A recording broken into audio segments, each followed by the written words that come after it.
Hey guys, Adam Lobo here from Adam Lobo TV, and in this video, I'll be giving you my full in-depth review of the Samsung Galaxy A31, so keep watching.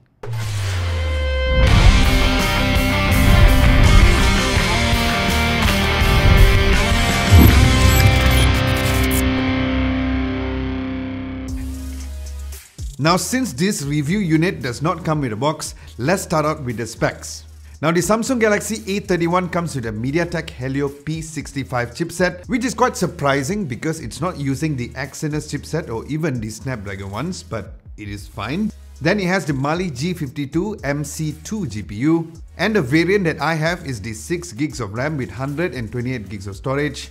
Then it comes shipped with Android 10 with One UI version 2.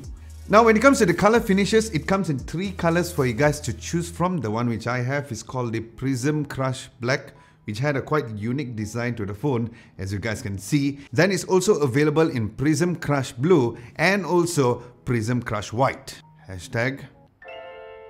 Now, looking at the phone's design and build, when I first held the phone, my first reaction is how nice it felt in my hands. It wasn't too light, it wasn't too heavy, and it wasn't bulky and thick like some other mid-range phones. Now, the phone has a plastic finish at the back with a unique glass-like geometric finish at the back, as mentioned earlier, with a glossy sides. Then the 4 cameras are placed at the back towards the left on a vertical position with the square camera bump, where the camera bump was almost not visible, which is great, which means that it doesn't wobble when you tap the phone when it's on the surface.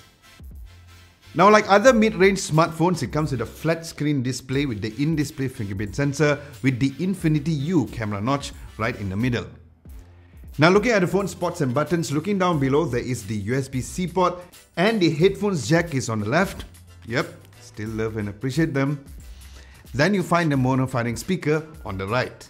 Then looking at the right side of the phone, you'll find the volume rocker and also the power button. Then on the left, quite unique to the phone, there is a dedicated micro SD card slot and up to dual SIM card on top of that micro SD card slot, which is kind of cool, having the best of both worlds, having 2 SIM cards and also a micro SD card slot expansion.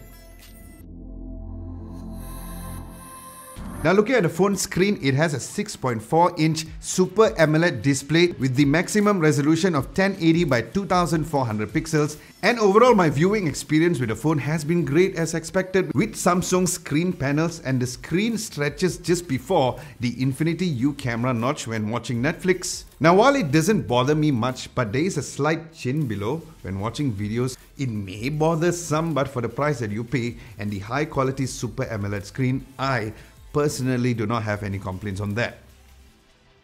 Now, looking at the phone's camera specs, the phone has 4 cameras in total, as mentioned earlier, where one is a 48 megapixel f2.0 aperture lens, an 8 megapixel f2.2 aperture ultra wide angle lens, a 5 megapixel f2.4 macro lens, and a 5 megapixel f2.4 depth sensor. Now, while there is a 48 megapixel mode, I did not use it because many does not even use this mode, so I just tested the regular camera shots, which as usual looks very nice, as you guys can see. Now, ever since the new version of the One UI for Samsung, their image and their color processing has been great, with nice dynamic range, with no blown out highlights and just the right amount of saturation. As for the ultra wide angle shots, overall I did capture some amazing focal length on this lens, where there was a sort of a fisheye look to the shot, so keep that in mind, but overall the details were great.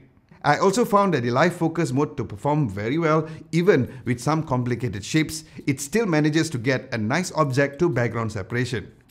Then as for the macro camera, it performs great, as there is a dedicated mode for this, where it will achieve great results as long as you take your time to lock in into the focus. Now, speaking of a dedicated mode, there is no dedicated night mode, but Samsung's Scene Optimizer does achieve something similar like the night mode. Then looking at the front camera, it comes with a 20 megapixel f2.2 aperture. Now, as for the selfie shots, I was floored by the amazing results that came out on the selfie pictures, especially with a slightly wider software angle in the app. Now, the live focus selfie colors again look very nice with amazing background separation as well, as you guys can see. Now, looking at the phone's video taking capabilities, the rear camera records up to 1080p up to 30 frames per second, where the image quality did look great and the wide angle lens gave a quite decent stabilized shots compared to the main lenses, But overall, the footage had a great quality nevertheless. Then as for the front camera, it records up to 1080p up to 30 frames per second where the video quality was great, and with also just decent stabilization which could be used for your Instagram stories or any other vlogging shots. Now as for the phone speaker, it has the single mono pharynx speaker down below. I have to say that the overall clarity was nice, but the volume was not as loud as the higher mid-range phones or even the flagship phones as expected, and here is a quick sound test.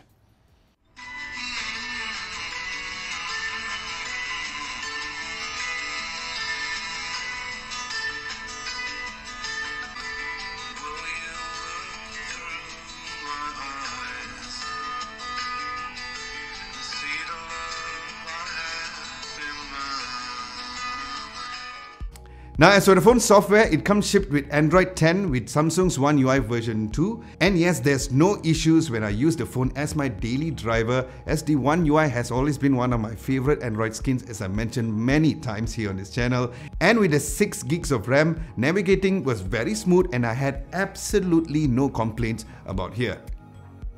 So as I've said earlier that the form factor of the phone was pretty thin, and I was quite surprised to know that it packs a huge 5000 milliamps of battery, which is quite unheard of with such a thin size form factor on the phone. And yes, there's absolutely no battery anxiety when I use this phone as my daily driver, where I got a total of 5 hours and 51 minutes of screen on time when I was at 10% battery with quite a heavy usage. So yes, this is surely one of the biggest plus of the phone.